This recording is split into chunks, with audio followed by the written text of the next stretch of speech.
everyone, welcome back to the Curator Shelf, and you join me for Vlogmas. Yes, Vlogmas hosted by Papa Squirrel, Brian at Papa Squirrel, who's setting us prompts, and I'm on days 28, 29, and 30, so we're near the end.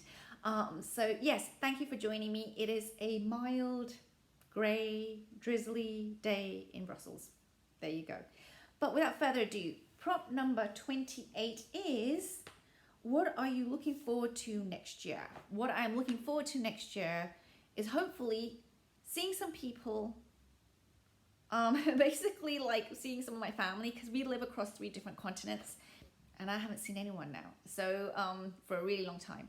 So I'm really looking forward to hopefully in 2022 seeing at least 1 or 2 members of my family. What is this one? What goals? I thought I read what gods. What goals do you have for next year?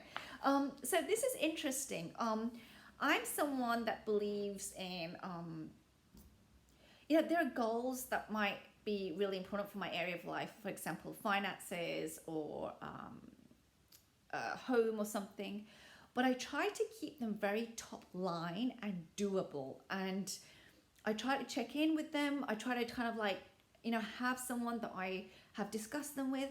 And the reason why I say all of this is because I don't like to build big goals because they just can feel really pressured, unattainable, and honestly, they just don't feel true to who I am. So when I did the Tarot Bucket List hashtag, that was about things that are fun, because I'm more, I don't know, like if I'm prodded by a hot poker, it's like, it's not fun. But if it's something like I think, yeah, I'm gonna love this, then I'm more likely to do it basically.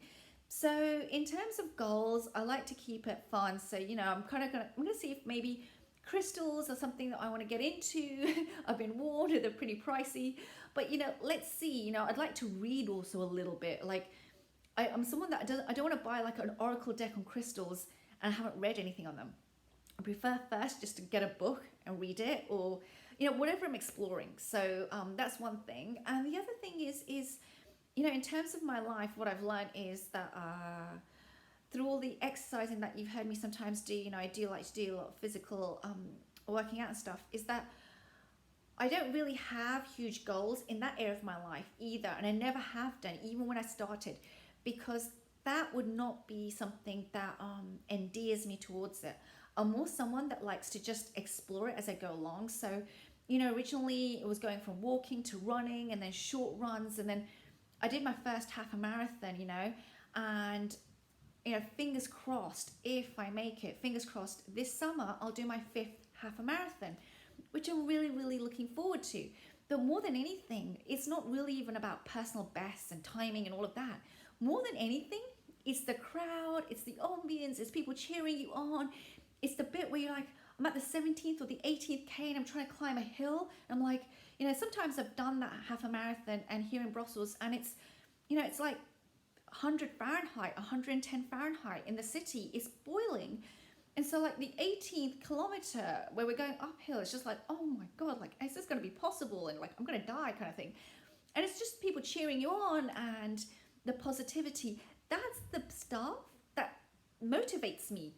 Like a personal best doesn't motivate me. It's like, it's a number, that's about it. So that's what I mean by goals. Like I found that like what works for me, and this is just my thing, is that I look back at like how I've accomplished things, and when I've accomplished it, what motivated me to get the action going. And I kind of like use that in other areas of my life. So I use like my exercise stuff when it comes to maybe work, or it comes to money or something, or even learning something. I'm like, that's the carrot basically, like that feeling of like, yay. And if it's like a feeling of nay, it's like, well, yeah, that's going to be boring, and like, just stop. So that's my other thing, by the way. I'm someone that firmly believes that if I'm not loving it, it's fine. Like I don't push myself to do things I don't like. So hopefully reading a little bit on crystals, doing some other reading on other spiritual areas as well that I've got in mind. And having fun. That's my main thing. Okay, so finally, what should I be leaving behind in 2021? I've learned for me that if I want to leave something behind, it goes back to have something to look forward to. When I've let go of a habit, the best way for me to let go of something is for me to focus, because there is a rule, right, that in order to break a habit, we need to form a new one. And that's what I've learned always when I've had to let go of something. So yeah, the focus on where I want to go is for me more helpful than what I don't want to do, because that's how I work. That's how my mind works, basically. So yeah, so hopefully some of this makes sense to you. I thought, as we're all here and I'm filming this, I would take out the Lightseers deck again and just pull one more card. This is like going to be one card for all of these prompts, because why not? Hopefully it's a card that makes sense to me. And, you know, and just, let's see what the Lightseers has to say for me. Help me to know what I'm leaving behind, but moreover, what am I going towards? And the energy, perhaps, that helps me with that. Let me see, what am I getting? Oh, wow. It's saying to me 9 of Swords. So it's saying to me, it's time for me to leave behind this, I think. I think that's what it's saying to me. And for me to see the light that comes after I had a really difficult moment last year, which I might not have mentioned. I think I've mentioned in this on YouTube, is that a member of my family passed away in early 2021. And I think a part of my going forward, I think is just that time which I'm leaving behind. I'm going to pull another card because that's a really tough one to leave it on. So I'm just going to pull another card and see what it has to say. It says 4 of Pentacles. So it's reminding me to just take care of myself and that I'm going to be okay. And sometimes to be able to sit with, you know, what I've been able to do and to be able to treasure it and take care of it. Let's see. See, I said I was going to pull one card, but I'm liking the Lightseers very, very much. And it says Ace of Cups.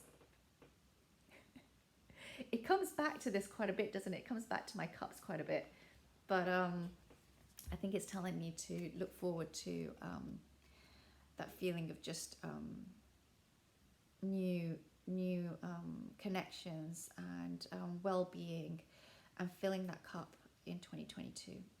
So it's an interesting set, huh? It's showing me actually what I'm leaving behind, how I need to take care of myself a little bit, and also what I can look forward to a little bit. So it's a really good kind of like transition that I feel that's going on here. It's a beautiful deck. I'm so glad I got it. I have sometimes some qualms with it, but it is a beautiful deck, and it's done really, really well with the Vlogmas. So I'm really grateful actually that I have it. Okay, so without further ado, I will be leaving you for today. I'll probably see you tomorrow for the last prompt, and thank you for joining me, and I will see you all soon. Take care now. Bye.